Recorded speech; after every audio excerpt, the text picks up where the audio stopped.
discover a hero, and then you discover a deck-building rule, and then you play in a challenge for prize downstairs. I played in one of those, and I got promptly destroyed by a Bright-Eyed Scout into Mind Control tech.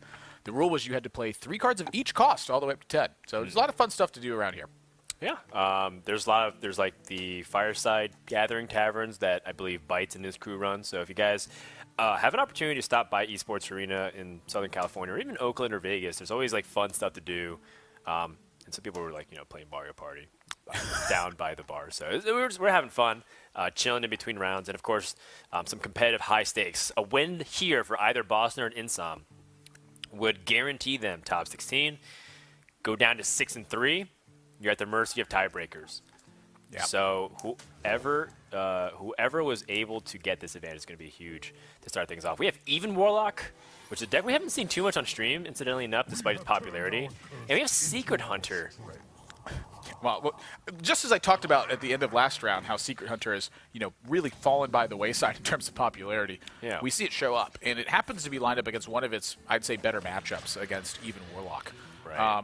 A lot of times the game plan is just simply to pressure them, and once that's happened, you can a lot of times finish the game off with direct damage. The hero power, kill command, and having an efficient hunter's mark. It starts like these that really punish opponents. And so, I wanted to talk a little bit about Insom, where very similar to Bozzzton, I've just seen his name around a lot. It's not like a hardcore competitive, this is the sole pursuit that they're going after, but Insom is a name that I have seen crop up time and again in high ladder play and in some tournaments as well. I don't know Insom personally, so again, I can't really speak to the links at which they're competing at Hearthstone.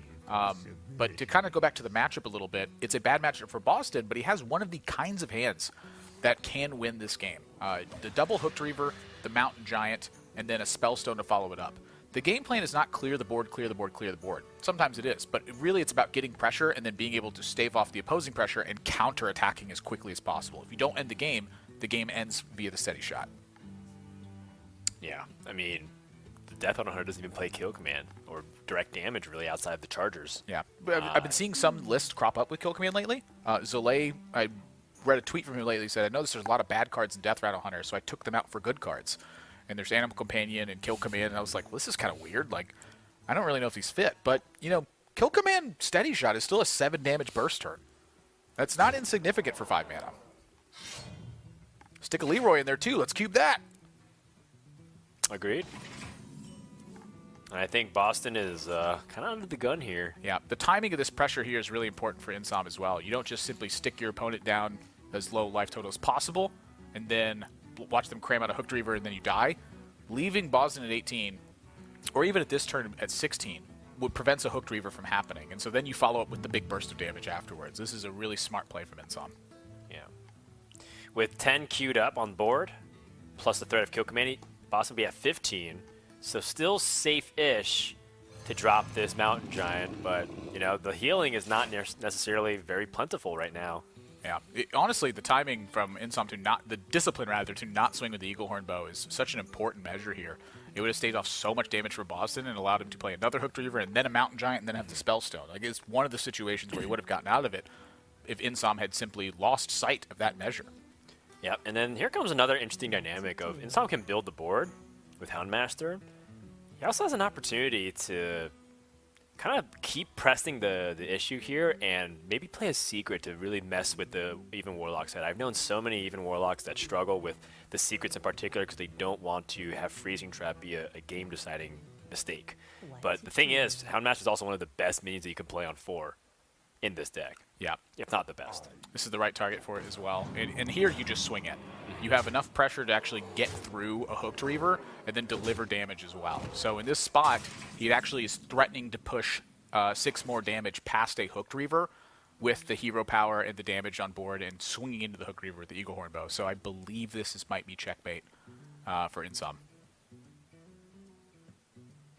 Spellstone heals you back up to 9. You kill that. Yeah, I don't see any good way for Bozzzton to get out of here. Yeah, this would have needed to have second Mountain Giant already in hand, and then to have drawn Sun Fury Protector in this spot to be fully safe from it. But playing the Houndmaster was very critical, just simply because of the extra damage on board. It gets past a Hooked Reaver. Yeah, absolutely. And I think this is just one of those hands where The honest truth is that you just got. Yeah. I mean, like the Hunter, when this is a curve that has predated Hearthstone itself. Yeah. You know, like where you just play 1 to 4 with minions in any card game, and the other defensive player just dies. Yeah. Well, the big one too is the adaptation that took place. It's true. It's +3 attack. That is the most significant one that Insom finds. He's going to find it 30% of the time. So Dire Mole, play a 3/2 that buffs it. Sounds good, like a good deck to me. Yep. And I think Secret Hunter ends up being in a pretty good spot for this tournament, largely because of how often people are playing Odd Rogue and Odd Paladin and some of these other aggressive decks that Secret Hunter can take advantage of. And it's fast enough to still put reasonable pressure in the Death Rattle Hunter. So if you end up having the Hunter versus Hunter scenario, which was a possibility this series, I mean, I think it ended up being pretty well positioned. It's really not in a bad position by any means. It's just one of those decks where sometimes you're left looking at it and it performed pretty poorly, and you go, man, what was I doing with that? Like, it's one of those decks where the fate is more decided by the metagame than it is, I'd say, by the in-game agency. And that one we saw Insom, again, exercise a very disciplined effect. But in aggro decks, those opportunities sometimes are quite rare. But to see it happen at all, I really liked what I saw from it. But Secret Hunter, if you're looking to punish slow decks, I think is one of the better decks to do it with. Yeah, and now we have the flip side of it. Even Shaman versus Even Warlock. Two of the most prominent Even decks out there. We saw a few Even Paladins out there in the field, but these are two of the better performing ones this weekend. It's a matchup that, honestly, I don't have too much experience in. My Even Shaman play is quite limited in Standard anyway, and for the Even Warlock side, for the longest time now, I mean, Even Shaman has really not been part of the metagame. And one of the big reasons that was the case, I think, was Giggling Inventor. Your plays are seated in, stuff like Fire Plume Phoenix and Fire Elemental to really get the job done. And when your opponent is playing, Giggling Inventor and requiring 4 attacks before you can start making significant impact, it really shuts down a mid-range deck like Even Shaman. So that card rotating out of the metagame, I think, opens it back up. And it's a matchup that I actually should have been thinking about in preparation for this, and I just wasn't. Yeah, the problem, too, is Even Shaman wants to develop so proactively on the board with early hero powers and totems. And then if you try to stick in Mossy Hard to kill, you actually kill just like 90% of your minions. Yeah, it just was not playable, I think, when Giggling Inventor was such a strong and popular card. Now, that being said, I feel like almost every Warlock deck out there is good against Even Shaman specifically, largely because of their influx of AoE with Defile, Hellfire, even things like Dread Inferno could be really useful. It's a pretty large checklist of stuff that Insom needs to happen to really get past this. That's a good one. That's a pretty good one, I'd say. But the deck is quite heavy. It's got a copy of Hagatha in here. 2 Sea Giants, Kalamos, Lich King, Alakir, 2 Fire Elementals, Argent Commander, Corpse Taker. There's a lot of stuff, and it's about the same speed that Bozzzton's is, but Bozzzton's tends to be a little bit larger. And because the Zero Power is actually drawing cards, that's really what makes it so tough for Insom, I would say, to really get big pressure rolling and make huge impact. So Insom chose to trade first to increase the chances of getting a 0-2, but maybe even the Wrath of Ear Totem. There's not many spells, I think, in Even Shaman that would capitalize. I don't think there's any spells that capitalize on it. Yeah, so I think what Insom wanted to do was avoid having a 1/1 Searing Totem. But if he wanted to maximize his chance for, say, a Healing Totem, he would have wanted to Hero Power first. And also, this is what I was afraid of, too. Earthen Might, what ends up doing is kind of forcing Bozzzton to use better removal to deal with the threat. I am a bit curious about the play. I don't mind the way it's played out, because there's something to be said for forcing your opponent to take a Defile now or risk it for later on. Oftentimes players seize the moment to take a Defile in that situation, and sometimes that can be beneficial. Insom, I think, is working on way more limited resources than Bozzzton is, so being able to disrupt some turns where maybe Bozzzton plays a Mountain Giant instead or coins out a Twilight Drake, there's some benefit to be had there. I'm a big fan personally of forcing out AoE and giving my opponent opportunities to use it sooner rather than later and secure games with it. Yeah, that makes a lot of sense. The only thing is that Even Shaman is not like Odd Paladin, where the reload is a lot harder than it is for that Paladin deck. The so, reload is about the big boys. like, a couple of AoEs is way more backbreaking against this deck because of how much it tries to squeeze efficient tempo plays. And then all of that can just be crumbled with one card, like Defile Hellfire. Yeah, here the 1/1 totem I think is quite unfortunate for Insom. If I'm in Bozzzton's spot, I'm pretty much coining the Dread Infernal every time. And what that ends up doing is it takes a minion off of the board so that Insom can't play the Sea Giant next turn. It's one of the biggest measures of this turn is it's not just as simple as play a minion, it's about not adding so much to the board that Sea Giant becomes accessible to Insom. And if he coins out Dread Infernal, that not only buffs the Spellstone, but it also prevents that big action from happening. Yeah, it is a little scary because of the threat of the 6-mana cards like Argent Commander, but I think if Argent Commander is like taking the trade or Fire Elemental has a 50% chance of getting the trade with the battle card, I think you're okay. So I like the Coin Dread Infernal for the reasons you mentioned. And again, Insom losing that early game board means Sea Giant can't come down, which means that his pressure is significantly reduced. And this is how, pretty much any defensive Warlock, whether it's Control, Cube, or even Warlock, can have a really good time crushing the Shaman. Totem here is really one of the things that I have my eye on. I think Insom should be taking out this Dread Infernal because of just how backbreaking a Hellfire would be in this situation if you don't put a damage on this Dread Infernal right now. The other thing to think about is that Insom needs to get to Lich King and be the first player to play Lich King. He wants to be having a big minion come into play, while Bozzzton does not have that. So while Bozzzton, I think, is likely to Hellfire either way next turn, I think this is a pretty big risk of doing it this way. And so now I would be trading in the Knife Juggler in this spot. Yeah. Hellfire is brutal in this situation. Not only that, it's Hellfire developed. So it's not even like a clean way to wipe the board if you pick up a really good 6-mana minion. If Insom had a source of damage in hand, I would have liked this a lot. The fact that there was no source of damage leads me to believe that he should either be Earth and Mighting something to stay alive or Earth and Mighting the Knife Juggler to kill off the Dread Infernal in that spot. I think this is an error from Insom.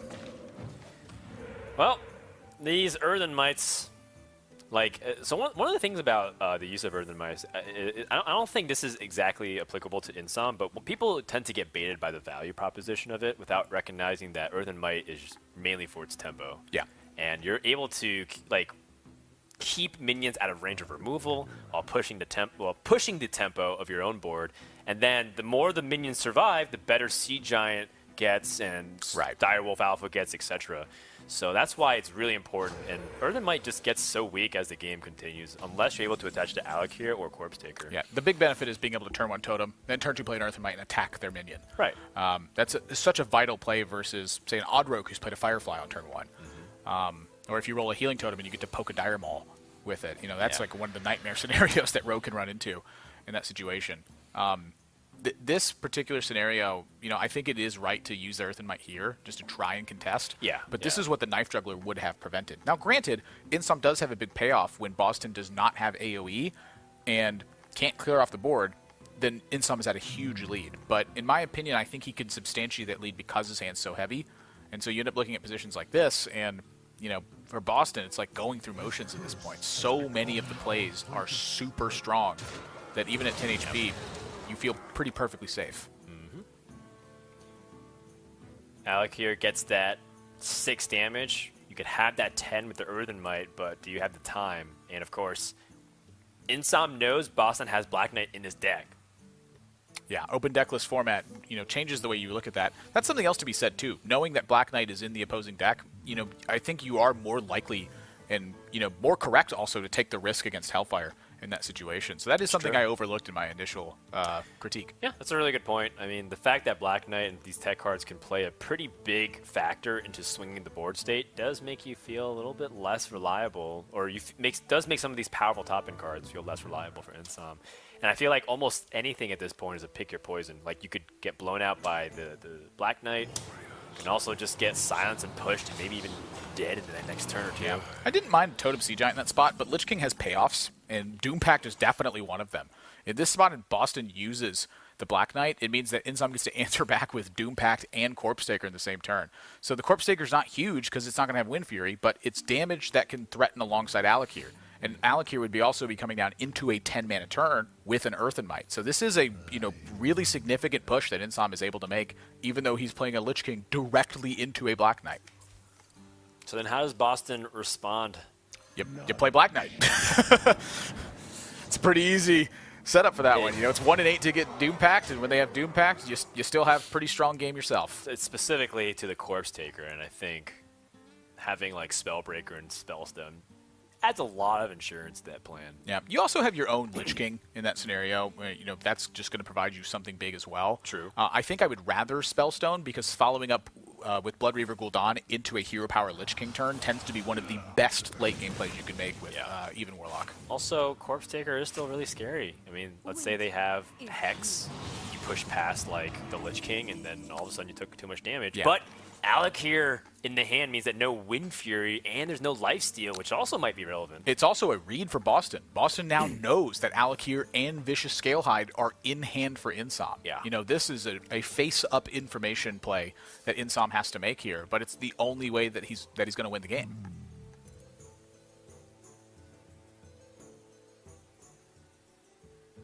And so, based off that idea, Bozzzton's best play here is to remove the board. Unless he's really afraid, or unless he's brave enough and unafraid of removal. But Alec here in the hand means you have 6 burst potential. Yeah, I mean, you very well, but just be unafraid here as well. The damage that will come in from Insom's side is offset by Spellbreakers and the Spellstone that's there. And then the Lich King can also provide you something with that as well. Okay. It forces Insom into making that play as well. Oh, my goodness. Now, the Calibos draw, that's really the huge one here, because the damage push now will threaten Bozzzton. I don't think that there's a Vulgar Homunculus in the pool. Mm-hmm. And that means that Blood Reaver Gul'dan's providing a lot less support than it normally would in this situation. Right. And I think Bozzzton was like accounting that maybe if Flame Tongue came into the position, he'd still be okay, but this is still really tight spot. He does have the upgrade Spellstone. Wow, that is actually a really massive draw for Bozzzton as well. Just being able to play something that will threaten to give you back initiative, or something that threatens to just absorb 7 damage worth of stuff. Like, those are both really significant plays. So the Mountain Giant is what they want to go for to get pressure back on side of the board.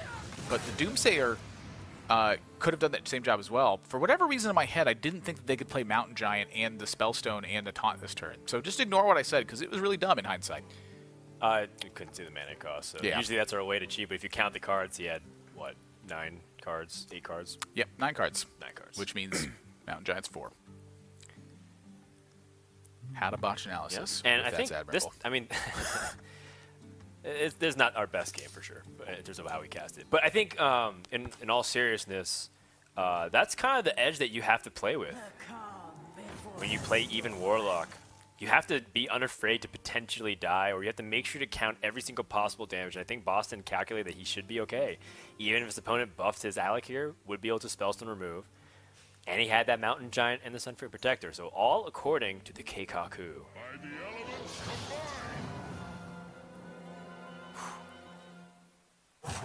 You can justify a lot of these picks, but I think Insom feels like he's going to die. Wow. I would have sworn if that was the case that it would have been Frost Elemental here. This is really interesting to me. I think this game is shaping up to be a lot different than I thought it was going to be initially. Mm-hmm. But this also kind of makes it feel like Insom believes his hand has enough value to kill the Even Warlock over time, because it's a very defensive play.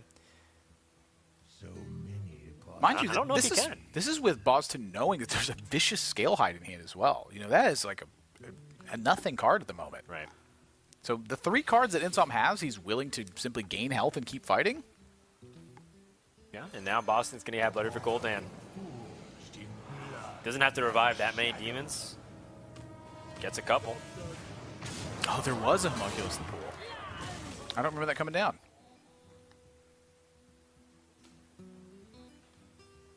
Yeah, that's really bad news for Insom.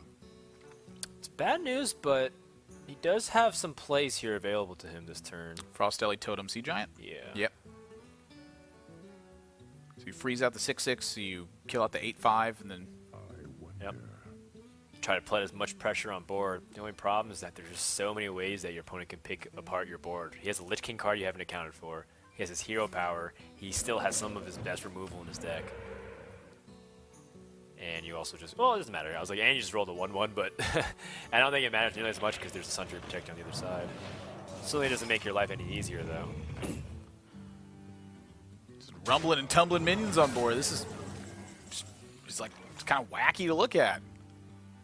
So Bozzzton now, the silence effect can be removing the freeze from his 6/6 minion. That looks good to me. Curious if that has any combative measure. I mean, it's a full clear on everything but the totem. It's also just 3 things to do. You get to hero power, play a Shroom Brewer, and play a Spellbreaker in this situation. Yeah. Just more stuff at this point. It's just turned into a battle of late game giant things, and which one's going to be able to crash into the opponent before it has to crash into a minion. Also, very crucially, Insom in his Doom pack discarded Hagatha and a couple of other top-end cards like Fire Elemental. So I think if Bozzzton just wants to play the game of attrition, he can very easily do that. Even Shaman does not have many good plans to fall back upon once Hagatha's out the window. Yeah, it's just keep playing big stuff. Like, that's what the whole deck is seated around. Its early game is so strong at, you know, going 1-for-1 against minions that don't provide this compounding pressure issue. So when you not have to fight off Fungalmancer, you can do so much to keep it at bay. And so here, wow, no fear. Bozzzton, I mean, this is quite a greedy play, but honestly, I love seeing this. You know, when players recognize how little health that they need to have in order to have a workable game, it's crazy when you see, you know, how many good plays that they can make here. And like Flame Tongue, pretty good, but you know, Sea Giant does not want to attack face really that much right now. Well, he could have died to a Argent Commander Vicious Scalehide Flame Tongue situation, and he knows that Vicious Scalehide is definitely in the hand. So that and would Flame be Tongue is a possibility to be held, but one of the cards is also an Elemental, just for reference. Yeah. I mean, that was a. Is there a hand read there? Like, you know that perhaps there's no Argent Commander because there was a better turn for it. You know, that's something that I haven't been paying the most attention to is, you know, in this particular game is limiting the hand range. You know, if Insom had a good Argent Commander turn this game and hadn't taken it while that Ken Greymane was there, that's really the sign that Bozzzton knows that, you know, I can eliminate Argent Commander. They would have used it already. It's true. So that could be the case. That being said, always scary when your opponent has that small pot. Bozzzton, he's raising his eyebrows like. So he did not think about it. Yes. So that's the sign right there. He's like, oh, thank God. That could have been disastrous. Anything with Hooked Reaver. All right, that should wrap up this game. I love to give players credit where credit's due, but that one you could tell, Bozzzton, that was an oversight. Oh, man. He's like, whoa, bullet dodged. That would have been absolutely catastrophic for this series if it backfired, but he should be okay. I think with any combination of removal and heal, he's going to be just fine. I can even feel my heart pumping after your reaction to that. I was like, yeah, that's a really good point. As soon as his face, I was looking at his face, I was like, forgot about that one. Bozzzton has a full clear with Hellfire, and he can Shroom Brewer afterwards. I almost had another panic attack. I just saw the arrow, and I was like, don't attack it with the Frostborn.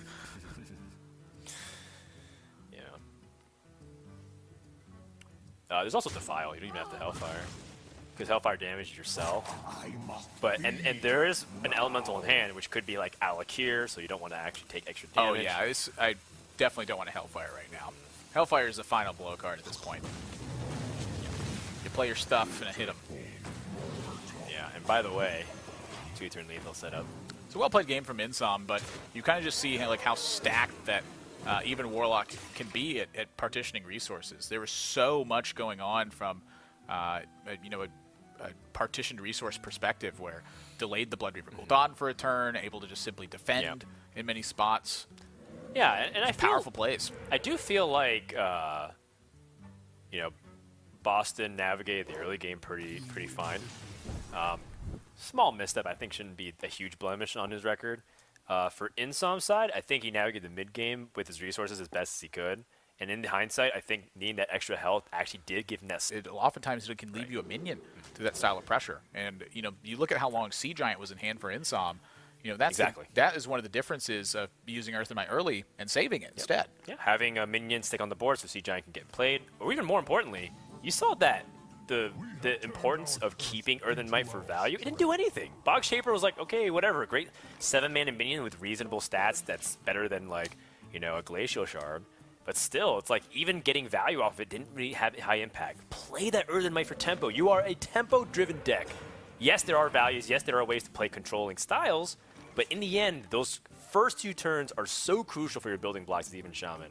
And I think Insom has that exact opportunity again to put a lot of pressure. Double Corpse Taker in opening hand with Direwolf Alpha and Flame Tongue. This is a recipe for success if Bozzzton can't handle the pressure. Yeah, I'll be curious to see if it's Flame Tongue or if it's Direwolf. You know, seeing the Spell Power Totem, I think, makes it a lot easier for Insom. You know, this is, in my opinion, a pretty clear-cut Flame Tongue Totem. The Corpse Takers are really one of the reasons I think that even Shaman is a contender against stuff like Shutterwalk Shaman right now, though.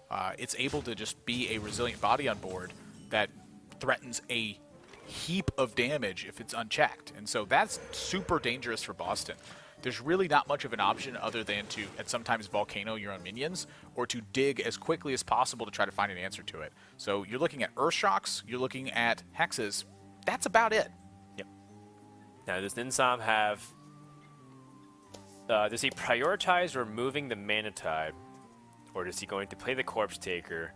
And I've got to say, man, Corpse Taker is one of the best ways for Even Shaman to sneak those fast victories. Even Shaman is considered to be an aggressive deck, but it's largely because of the capabilities of doing stuff like this. Yeah. Outside of Corpse Taker, I don't even consider Even Shaman an aggro deck. I consider it at best mid-range. Yeah, I don't mind poking it over 2 turns. I think that saves you the attack on Corpse Taker having to do it next turn. But I don't mind ignoring the Mana Tide either. I think ignoring the Mana Tide has some merit because your opponent's going to have to Volcano their own stuff in a lot of situations. That's a really good point. But something else to really keep in mind is also the risk of mind control tech. Insom is not going to have too much liberty of playing around that card. The nature of totems buffing your minions is that you typically have to have more minions in play. So if you leave a Mana Tide there and mind control tech hits a significant target, that is like the disaster point where you're like, I have so few cards in comparison to my opponent, I actually don't know if this game is winnable anymore. Oh my gosh, how much damage is this? This is 7, 8, 16, 18 damage on turn 4. Yeah. That is so nutty.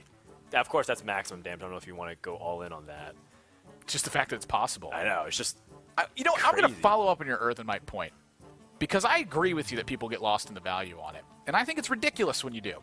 Because drawing a random elemental isn't the important part. That card is a half-cost, half-effect Blessing of Kings. Yeah, it's Blessing of Kings for 2 mana. It's a 2-mana Blessing of Kings that gives +2/+2 instead of +4/+4. It's a Blessing of Kings. Think of it that way, and that's how you'll know if you should play it early or not. When do you play Blessing of Kings? I'm not trying to draw a Murloc from it. I want to jam Blessing of Kings, and I want to hit him in the face. I don't want to play the 3/2 that discovers a Murloc. That's nonsense. Yep, that's a really good point. Excellent point, Dan. You know, by the way, Insom with that tray on the Sandbinder, trying to see if he can pick up a little bit extra value off the Corpse Takers. And now we do have that Volcano, which is looking pretty appetizing. Bozzzton hesitates. I mean, there are other alternatives. You can mind control tech, but I mean, you're pretty much just Volcano here. This is the best possible scenario here. Yeah. And it's worth thinking about, too. 4, 5. So he had 5 health from the totems, plus 4 from the Corpse Taker. So that's 9, plus the 3 from the other Corpse Taker. And then if he left Mana Tide, that'd be 15. Yeah. Okay. I think that's something, Insom, if you watch his camera, he's clearly been counting and taking notes. You just want to make sure to cross your T's and dot your I's. The attack into the Sandbinder, I don't quite understand. I think you just lose damage in that scenario. I think he gains, well, yeah, that's true. No, that's very true, because then you would have had 5 extra damage to the face. It could be a nod to mind control tech.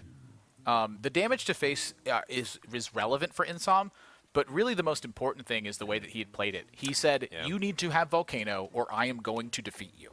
Yeah. For Insom, that means a lot less about pushing damage since there's so much damage on board, and a lot more just about the AoE check. If your opponent fails to have Volcano, you are often going to win from that position. No arguments here. Was there a way to potentially play around that, though, with Earthen Might? Nope, because then his best plays was like Direwolf Alpha and Earthen Might. They put 4 health on the board. I think it would have been the same either way. Oh, nice draw. That is beautiful. Yeah. Remember when that was just in every Shaman deck? It was just like, Fire Elemental? You're like, Fire Elemental's pretty good. And then you play against it, and you're like, oh my gosh, Fire Elemental is so good. Yeah. One thing that people kind of underestimate is how good some of Shaman's core cards are in the Classic set. People talk about Mage and Druid, you know, even Warlock with like Soulfire, Doomguard, and Flame Imp in the Classic set. But Shaman has some really good stuff there too, like Fire Elemental and Hex, some of the best cards. 0 cost Electra from the far side Flame too. Tongue Totem. Oh yeah. Electra is also a really important card to stabilize.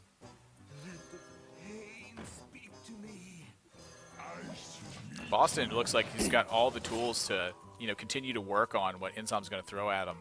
And, it's a lot tougher in this matchup for Bozzzton than it is against a traditional aggressive deck because Insom just features so many heavy cards. Over time, you run out of Volcanoes and you run out of Lightning Storms and you look down at, an Earth Shock and a Lightning Storm and a Healing Rain and you go, there's just 12 attack on the other side. Like, this isn't going to work. So Insom, you started to see the issue of forcing a Volcano as well. It made Bozzzton underdevelop on the following turn, and then luckily finds a Fire Elemental. But that Fire Elemental is a big capitalize on that overloaded turn.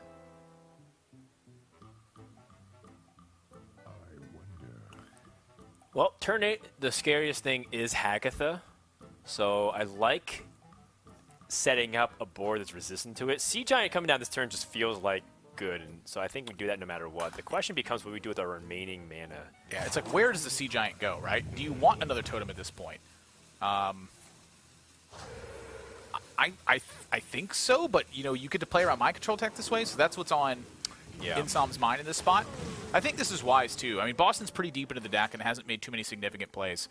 Mind Control Tech's going to be a card on your mind. Totems they've passed the point of relevance right now, and he's got Lich King, Hagatha, Argent Commander. This is a major check for Bozzzton. And when you see Hex instead of Volcano here, you get a pretty darn good idea of what's going on in Boston's hand. So, the Hex a bit of a liability here.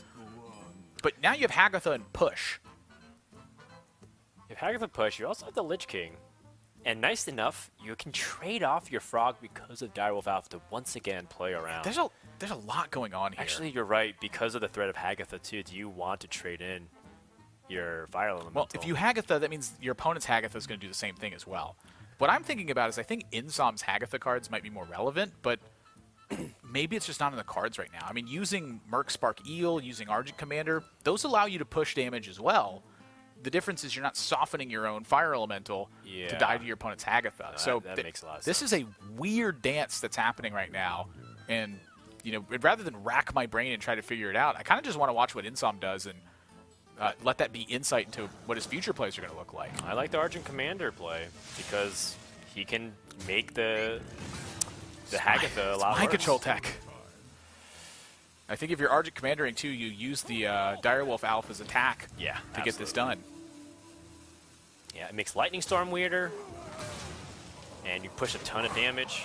Mind Control Tech looks pretty good here as well.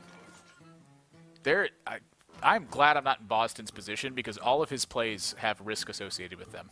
Sort of. He has double Lightning Storm with Electra and Earthshock, so I think he's going to be okay no matter what. It's just that just uses a lot of resources and overloads you a lot is the thing. But look at Insom's hand. Lich King. Sorry, I meant from Boston's point of view. He has 3 cards remaining. That's really the thing that, I find myself getting tricked against when I'm playing against even Shaman at times is I'm like, they only have a few cards left. That's like all the deck. This is big stuff. Again, you take a look at it, and it's like the Lich King is there, Hagatha is there, Kalamos is there, 2 copies of Sea Giant there, 2 Fire Elementals, the Argent Commanders, Alakir. Like, there's so much big stuff. You bring up a really good point, too, in that the thing about the Electra Lightning Storm play is that it actually sets up Bozzzton in a really bad position for the following turn because he's overloaded for 4, and he doesn't have a really good response to things like the Lich King. This is a big yikes for Bozzzton. I think this is, the setup that they probably should have worked towards. But my gosh, this is going to be so bad for Bozzzton if he can't find an answer. You see him wince when Lich King comes down as well. Uh-oh. Death Grip versus Shutterwalk just always scares me.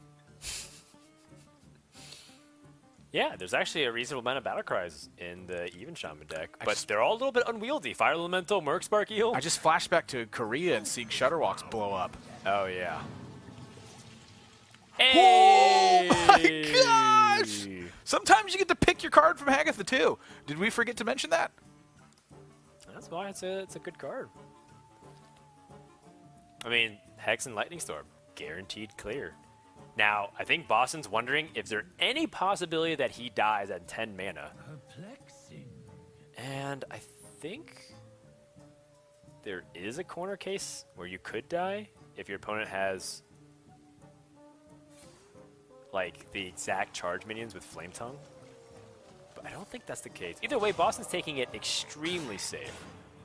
Also good on Insom to not, be too emotional about that. Kind of anticipated that most likely Shutterwalk has removal for it anyways. Yeah, the other thing, too, is if you don't Lightning Storm here, it's a lot harder for Insom to actually just play Hagatha. Hagatha could be like the reload at this point. There's a lot of small minions remaining. Oh, boy. You'll love to steal that one. When yeah, thank you for buffing that. Yeah, thanks for the Keleseth. This is a weird game. Double Juggler plus Keleseth. But then the Electra Storm Surge Lightning Storm hold will prove to be brilliant from Bozzzton. Right. I'm curious if Insom, is supposed to play the bigger one in this spot. Yeah, it puts 17 health on board, so the bigger one is favorable in this situation. But Bozzzton having Electris and Lightning Storm, that is just a massive swing. Yeah. And then Insom will be forced to punt with Hagatha the Witch, and then we'll have a Hagatha off until Bozzzton's able to decisively swing it one other way. Wow. Cryostasis your own Sarnite Chain Gang here. I mean, he has the mana to. Remember, Electra got discounted by Farsight. Bozzzton's looking at. Is he looking at trying to squeeze even more value out of this? I mean, I can't imagine that. Yeah, technically a Lightning Storm without Electra is not even needed. You can still just Lightning Storm and Healing Rain, or Lightning Storm and Life Drinker. You'll be perfectly fine. Because the only minion that doesn't die to it is Sarnite Chain Gang. Yeah, I like this a lot more. Yeah. However, no matter how you slice this, you're going to be somewhat vulnerable to Hagatha on the backswing, and that is pretty much the ideal draw for Insom here. Yep. But like you said, we're about to have a Hagatha off. And something else to note is that Bozzzton is down one Sarnite Chain Gang. So Shutterwalk does have an increased failure rate at that point, should that checklist get complete. And you might just be looking at, minion battles and Hagatha happening. I love it. Ooh. Hagatha is one of my favorite cards currently in Standard. I think that this is, to me, one of the ideal designs for a hero card. It doesn't provide this crazy inevitability engine, but there is a lot to be said about adjusting your game plan, about balancing hand size, mana constraints. It involves a lot of things that I really love about long-term play, but I think I'd like to see it be a more limited pool of cards. The fact that it's so many. I mean, it already is limited because it's a Shaman spell, not a Shaman card, for example. But I see where you're going with it. Yeah. Just something a little bit like Lich King really, to me, speaks a good spot with that, too. Right. Where maybe no, legend, maybe not like the Stormbringer or other, legendary spells. But either way, I think it, one of the coolest cards out there. Double Farsight off the Electra Storm Surge. Bozzzton also has an easy clear on the 2/3 with the Rockbiter weapon. Well, also gets to grumble back the Electra. Actually, I like that too, because Grumble costs 3 mana right now, which gives you the ability to do other fun shenanigans. But that's just a little bit of greed. Oh. Yeah. I mean, that is great in a Hagatha off. Yes. Unstable Evolution. That is so much mana worth of development next turn. I mean, these 3-cost minions are going to turn into 8s. At least. And get value.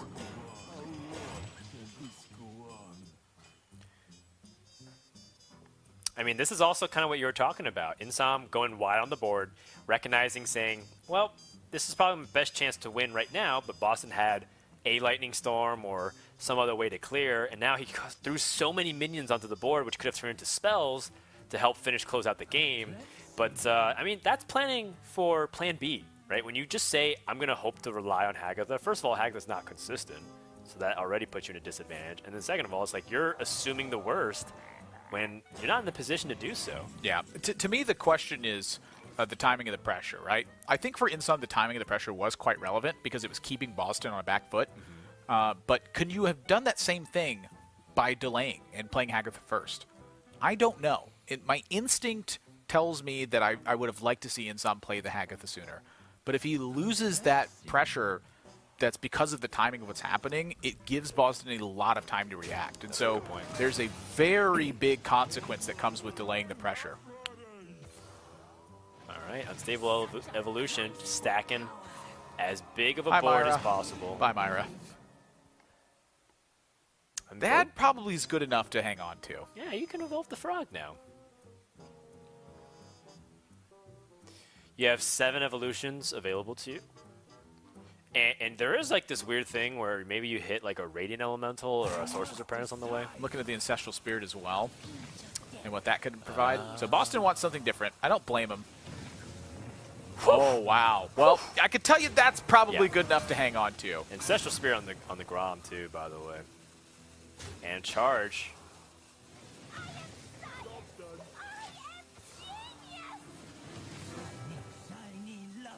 Okay. In the end, pretty pedestrian. Hearing all the sounds to me is just... Early drops.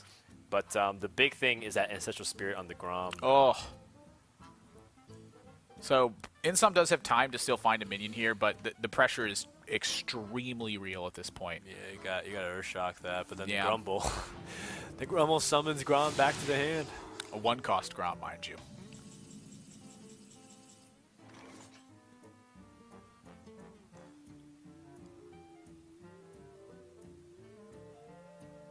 I like the Grumble.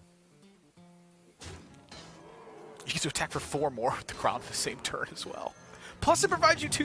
This is an insane turn. I really underestimated how insane of a turn this was. What's so funny, too, is the way it synergizes. Like, Boisterous Bard ends up buffing the board, so it's like outside of range of like a Hail Mary Volcano off the Hagatha. You actually can sometimes in Bozzzton spot Volcano your own minions to pump on the like, following turn. You get to pump the Grom here and hit for 10. Right. He could... Like, in pinch scenarios, there's, like, weird stuff. You can Avalanche and hit your own Grom to deal 10 damage from the Enrage. Like, there's, like, really funny stuff that can happen. This is partially why, you know, I love Hagatha as a card. I think it's really fun. I mean, does he even want to attack? He could... my gosh. Right? I mean, maybe Bozzzton feels like it's worth even healing up at this point. He's like, how can I lose? Oh, if my opponent just literally has, like, all burn? Yeah, I'm going to put another Grumble in my hand. Okay.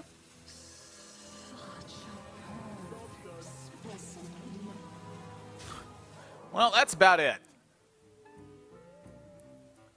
Okay, Flame Tongue Totem. Or then Mike can actually give him Insom Elemental as well. You could put it on your opponent's Elemental. You can put it on Grumble. Similar to the Blessing of Kings comparison I made earlier, you can Earth and Might your opponent's minions as well. Yeah, but if you Blessing of Kings your opponent, you don't get a Murloc.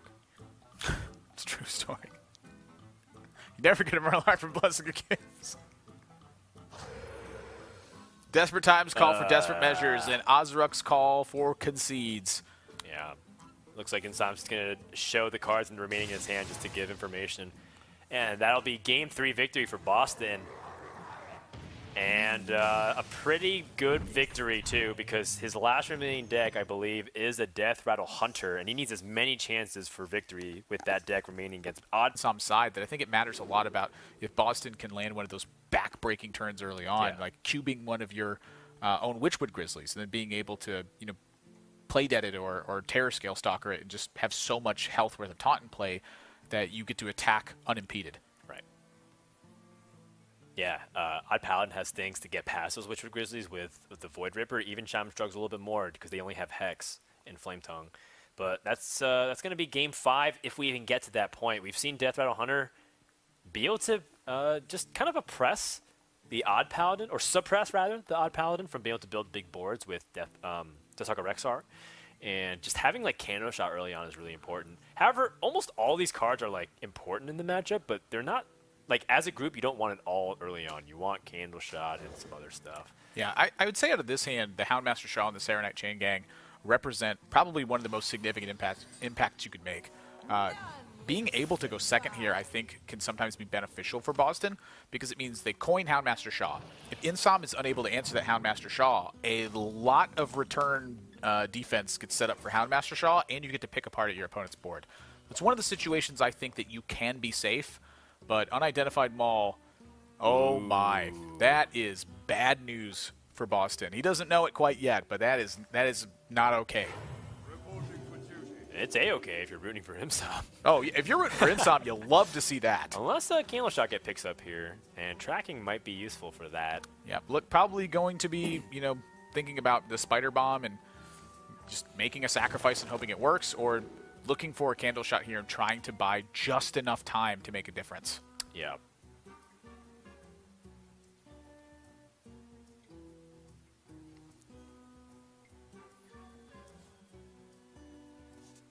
Candle Shot. Mossy Heart is a good pickup, though, but it starts to get real dicey if Insom just builds the board slightly here and then uses Purifier's Maul after. Well, it's going to build the board a little bit more than slightly. It's a 3-minion turn. Yeah. The hero power button's pretty good.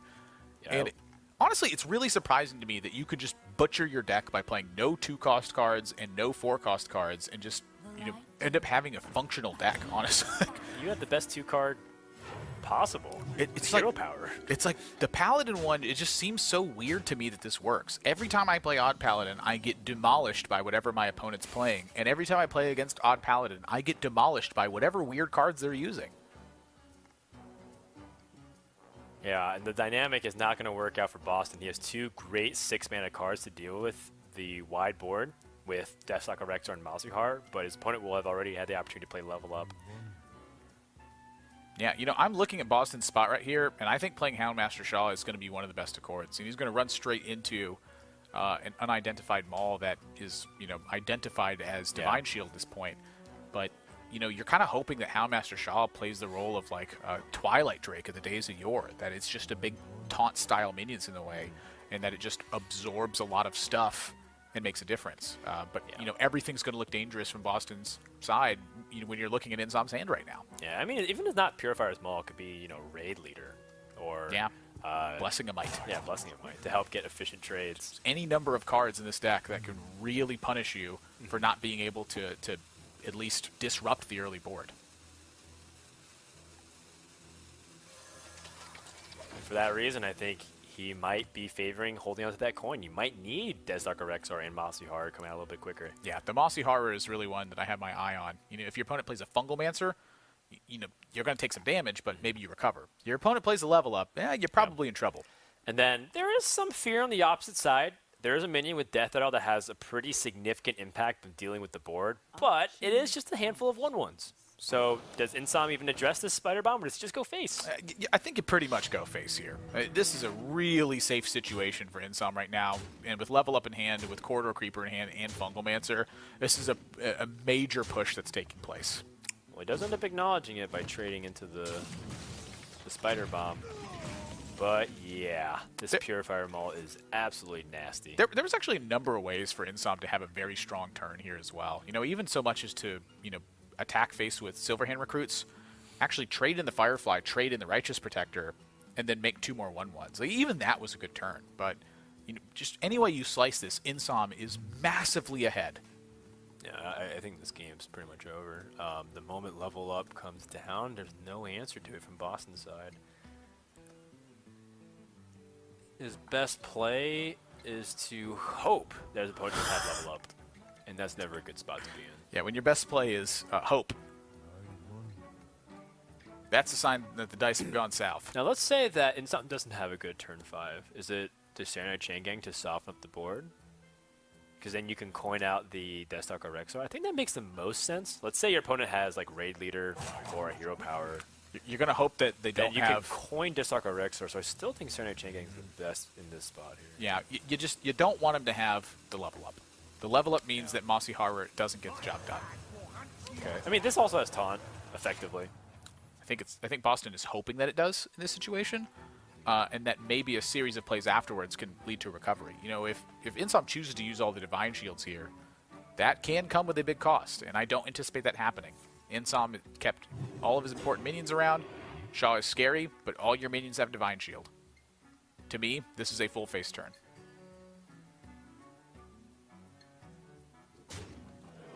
I don't hate it. I mean, you're so far ahead. You're trying to prevent your opponent from having any Hail Mary, like, cube shenanigans. Look, I never hate killing off a Shaw. Like, I love doing that. You still have lethal even through, like, a Hanasi Har or a Deathstalker Rexar. I mean, Boss is dead. That's really the thing about this is when you make a trade like this, it's because you could back it up with Fungalmancer.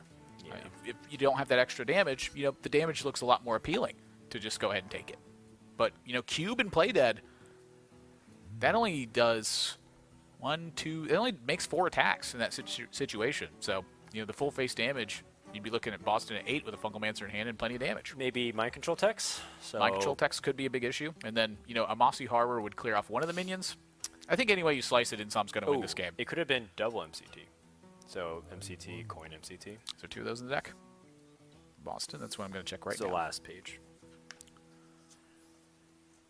Oh, second last page.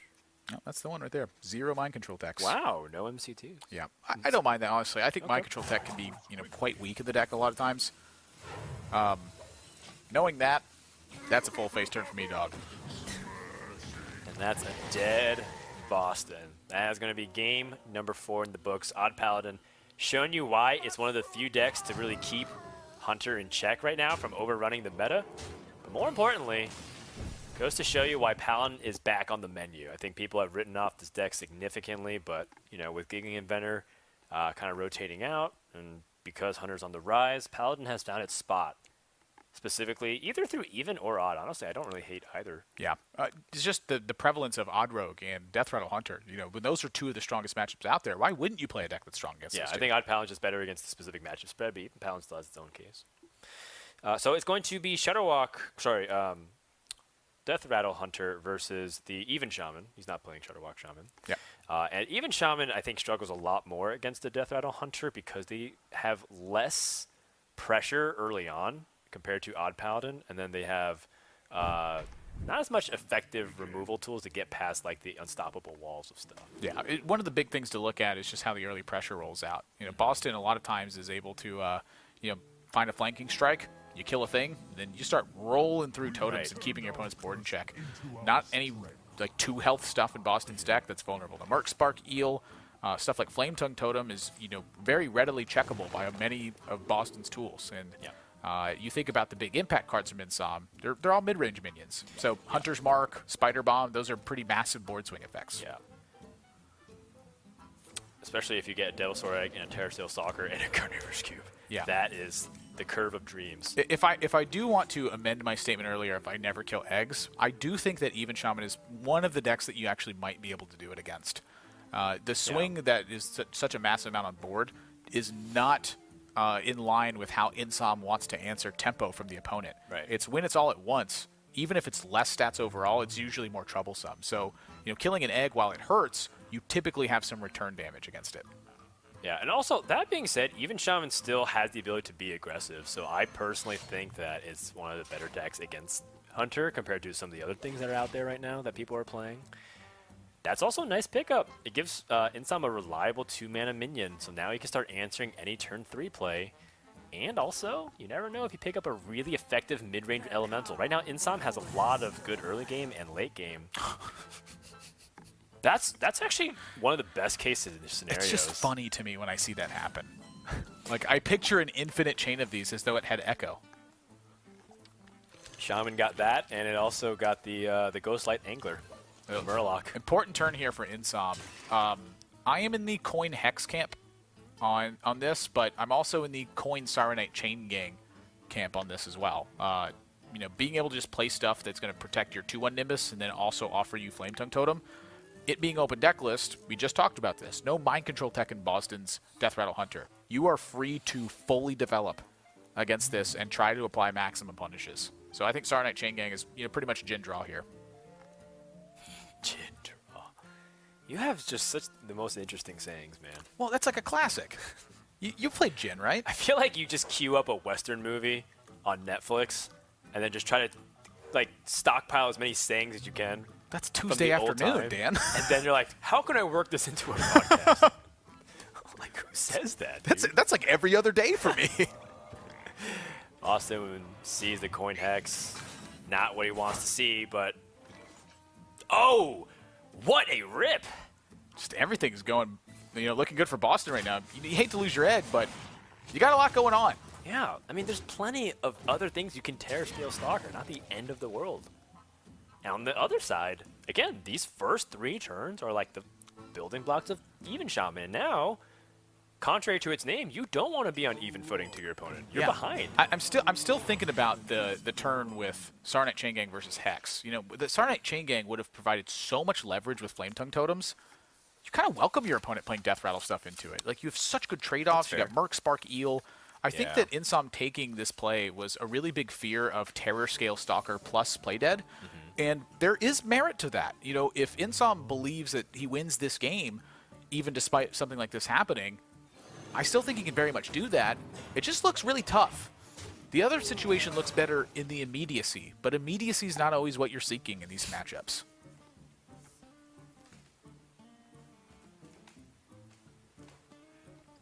That being said, I would have really liked to see the Sarnite Chain Gang instead. Yeah, well, Sarnite ends up lining up very poorly against the majority of Hunter's cards because they all have like 3 attack and a little bit more health. Yeah. Totem's going to happen no matter what. You can snipe off the 3-1. You can play Menacing Nimbus again, but you're pretty much in the defensive back foot here. And if your opponent has a Deathstalker Rexar or a Bossy Heart, I think that's almost lights out right there. Like, you're so far behind. And things like Flame Tongue are stranded. And it's one of the best cards in like the entire Shaman class, Flame Tongue Totem, that you can't even leverage. So it's looking like Flame Tongue and Merc Spark Eel in this situation. Oh, double Flame Tongue. Okay. Ah, this is really cool. Because now, if Bozzzton wants to trade a Flame Tongue, he actually loses his 3-1. Really smart. Okay. Yikes. Ouch, that hurts so bad. Oh! Mossy Horror says it best. Goodness. I mean, smashing. We were kind of talking about exactly that. Now, Menacing Nimbus still has a lot of potential, because one of the things that could happen is that this can turn into a value game. There's still Lich King, there's still a couple of decent mid-sized minions and tempo cards like Merc Spark Eel. You cannot underestimate how crazy Even Shaman can play a mid-range game. I mean, it is, for all intents and purposes, a mid-range deck that has aggro capacity. Wow. And you are looking at pretty much that right now. Mid-range with aggro capacity. We've now entered mid-range mode, and the new game plan is Lich King and Takeover. Yeah. That is some great cards he picked up. Bonfire Elemental is guaranteed to link, and then you can change that into the Lich King. It is quite rare that Savannah Highmane looks more appealing than Charged Devilsaur does in this deck. I've been talking about how much I want Charged Devilsaur over Savannah Highmane in that slot pretty much all weekend. In this particular spot, Savannah Highmane looks like an all-star in comparison to what Charged Devilsaur would look like. Oh yeah, because Savannah Highmane leads directly into Cube and Terror Scale Stalker, and you will never lose the board for the rest of the game, especially with 1 Hex already used, and there's no other ways to deal with it. There's only 1 copy. Bozzzton could potentially have... could potentially be looking at things like Katharina Winter Wisp. Perhaps that changes a little bit of dynamic. Maybe Boston's worried about life totals. Maybe he has the opportunity to pick Deathstalker Rexar versus one of his bombs. Well, that's what the facial expression would tell me. Apologies that we don't have the discovery up for this. See what the pick is. I'll see if I can get word from production on what the options were in that spot. Ooh. More Death Rattle synergy.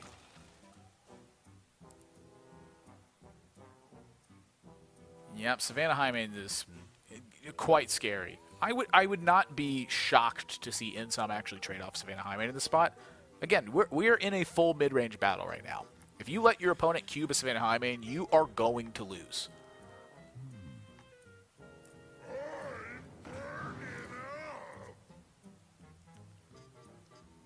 It feels so painful to triple trade into Savannah Highmane. They still have minions left over. Now, your opponent's at 30, though. When you have the ability to take 2 somewhat value trades instead to the... See, this is where you can get tricked by your own greed.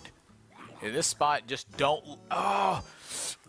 He hasn't committed. Oh, he committed. He committed. Oh no. Oh gosh, this is not going to be pretty.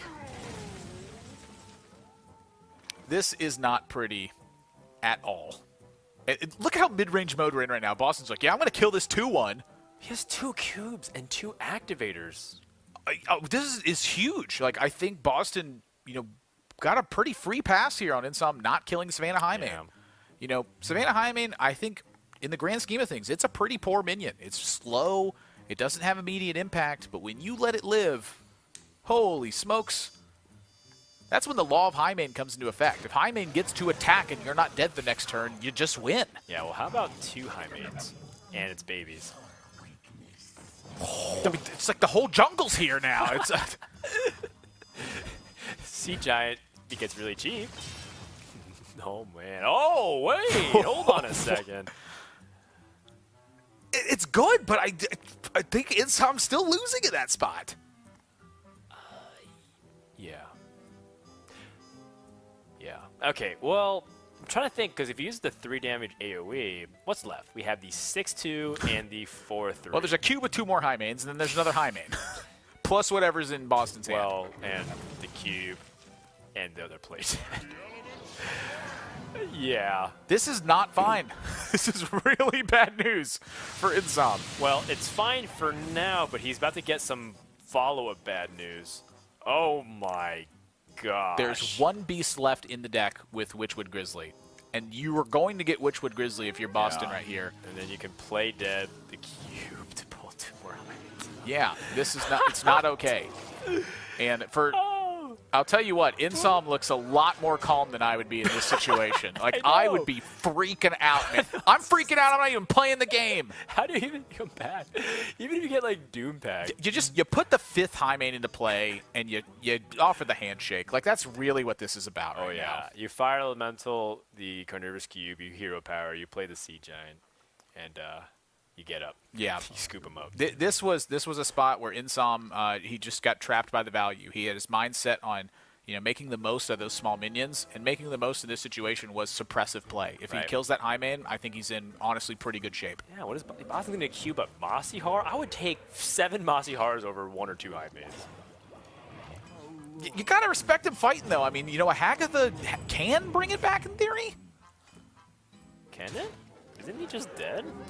Well, yeah, but, if your opponent just decides to value trade the whole step of the way, they still got to kill you. He's got to show his hand, so he should cube the cube to pull out 1 more Highmane. Come on, Boston, you can do this. I mean, there's lethal just straight up on board, but... Yeah, well, it's King Crush, too. I mean, yeah, that's true. I like the King Crush style points. Ooh. Boston, game 5, close to fist pump. And that's a 7-2 score for Boston, which means a top 16 spot is locked. Yep, and Insom has pretty decent tiebreakers. I mean, he lost to somebody that's guaranteed in top 16. Right about now, the Funk Soul Brother. Check it out.